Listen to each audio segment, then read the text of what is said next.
The Warhammer 3 trailer confirmed to the world that the Game 3 map would include portions of the Far East, something that many thought improbable, as the inclusion of Grand Cathay was more of a dream than an expectation.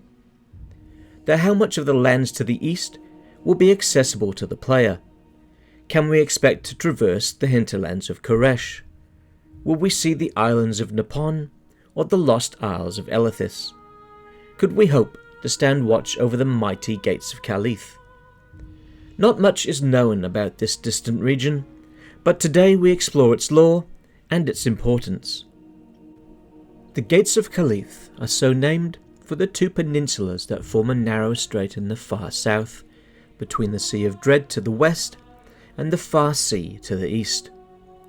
This corridor is crucial to the High Elf trading vessels on their way to the lost isles of Elithis, where exotic goods are loaded, bound for the capital.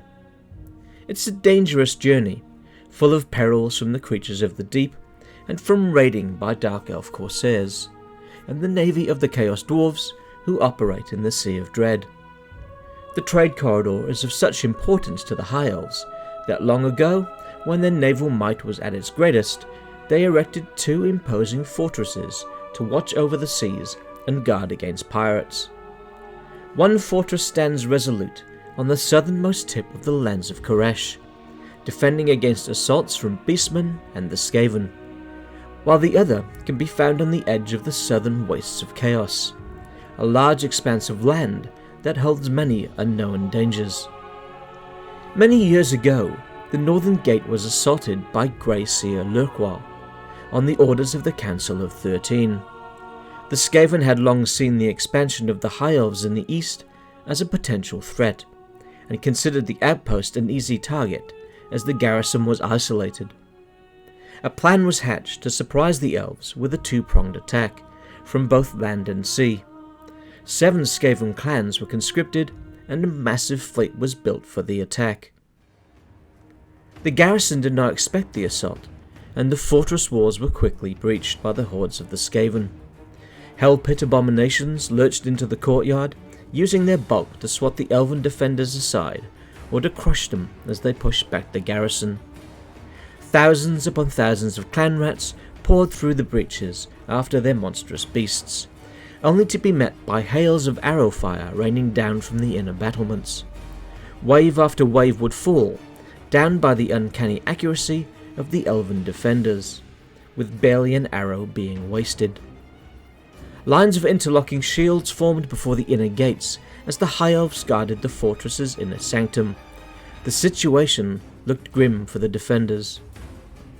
While the battle raged in the courtyard, the High Elf fleet quickly sailed out from the port, desperate to avoid being blockaded.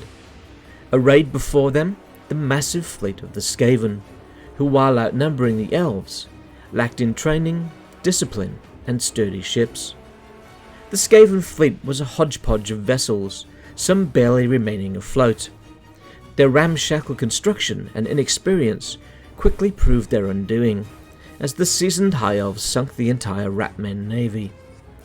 This spelt disaster for the verminous hordes, as the Skaven fleet sank to the bottom of the Sea of Dread, the cold waters pulling countless rats to their demise. The attackers began to lose heart. Word of the failed naval assault spread quickly, and fear swelled in their ranks. The High Elves, no longer needing to defend the port, were able to reinforce their lines. Fresh troops joined the melee, and the tide began to turn. The returning Elven fleet poured bolt fire into the Skaven horde still arrayed before the fortress walls, and the attackers began to crumble.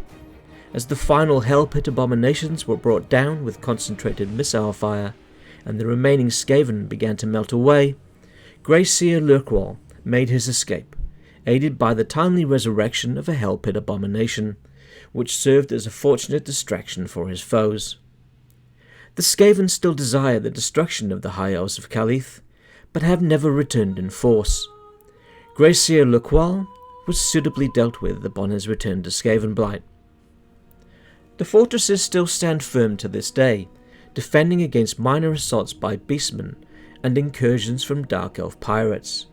allowing the elven trade vessels continued passage through the gates to the Isles of Elithis.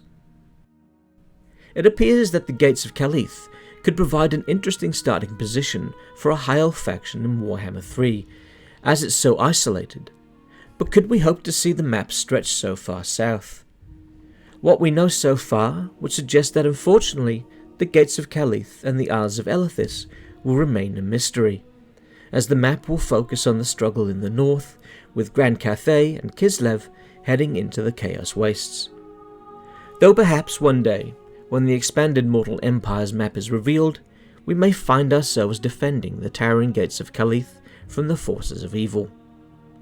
How far south do you think the Game 3 map will stretch? Do you believe we will one day garrison these mighty fortresses? Please let me know your thoughts in the comments below.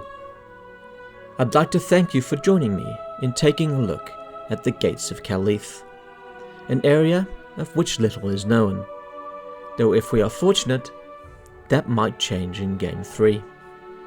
As always, I'd like to end with a shout out to my patrons. It means a great deal that you choose to support my small channel. A special thanks to Hulapple Pie and Cody Bonds. I'm Grey Tiger, thanks for watching, and I'll see you in the next video.